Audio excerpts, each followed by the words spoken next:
So let's talk about Plato and virtue. Socrates' position in the early Platonic dialogues is that goodness is a matter of knowledge, or put differently, virtue or arete is identical to knowledge. Therefore, no one does wrong willingly, virtue is teachable, and virtue is sufficient for happiness.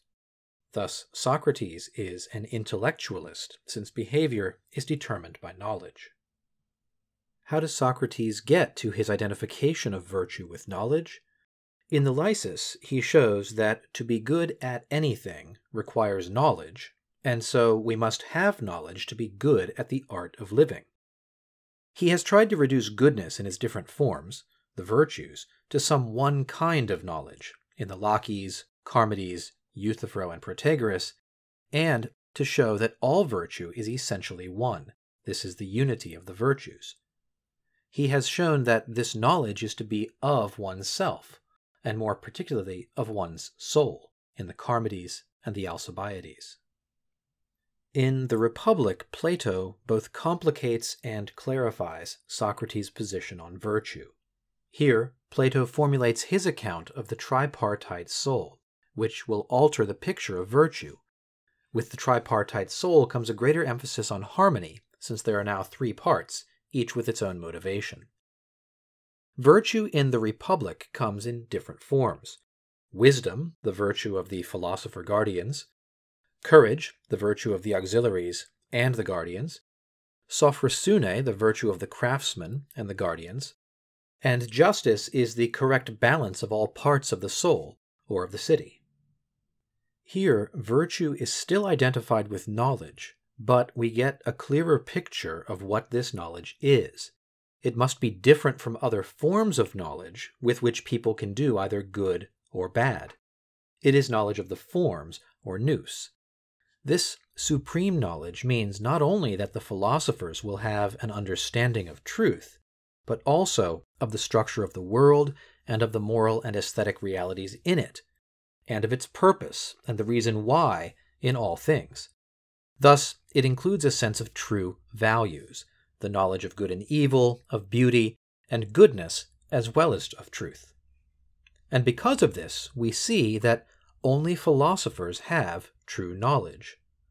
Still, Socrates argues that the other two virtues, courage and sophrosune, can exist independently of true knowledge.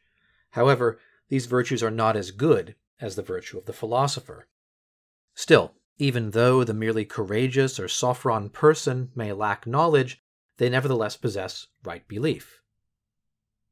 One could still argue that all virtues are still truly one, because they all inevitably follow from the philosopher's wisdom and knowledge of the forms.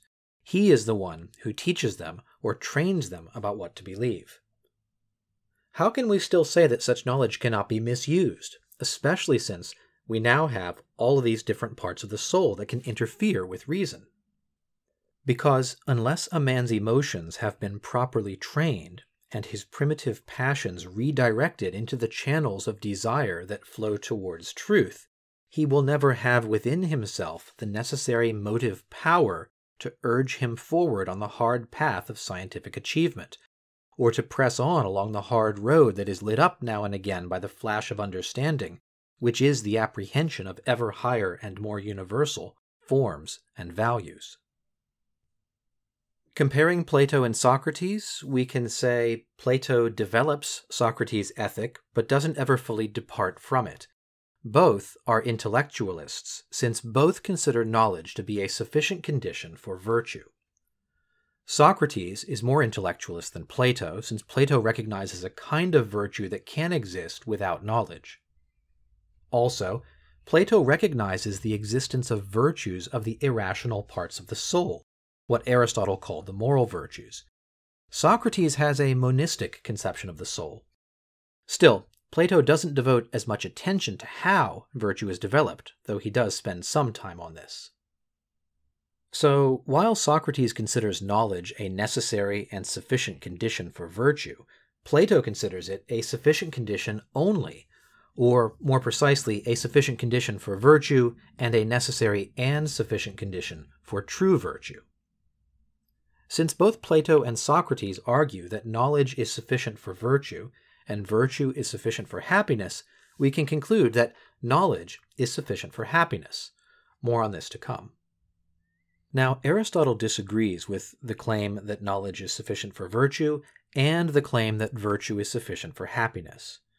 Knowledge may be necessary for virtue, but it is not sufficient, according to Aristotle. Virtue may be a necessary condition of happiness, but it is not sufficient. In addition to knowledge, the virtuous man must have a good character. Both Socrates and Plato emphasize what Aristotle would call the intellectual virtues, but they do so at the expense of what Aristotle calls the moral virtues, or dispositions of character. However, Plato certainly comes closer than Socrates, since he does discuss the virtues of the lower parts of the soul and makes those virtues part of true virtue. So this is not quite a fair criticism of Plato if one reads him carefully. So, knowledge is insufficient for virtue, since virtue requires the cultivation of good character as well. And virtue is insufficient for happiness, since happiness requires activity and other external goods, material and social. So schematically, intellectual virtue plus moral virtue equals virtue. Virtue plus activity plus leisure plus health plus friendship, etc. equals happiness. Aristotle criticized the thesis that knowledge is virtue on the grounds that it could not account for undeniable facts, such as weakness of will and the role of emotions and passions in conduct. Aristotle also criticized the Socratic and Platonic thesis that virtue is sufficient for happiness by pointing to human nature. Human nature suggests that people require other things, perhaps the most important of which is activity.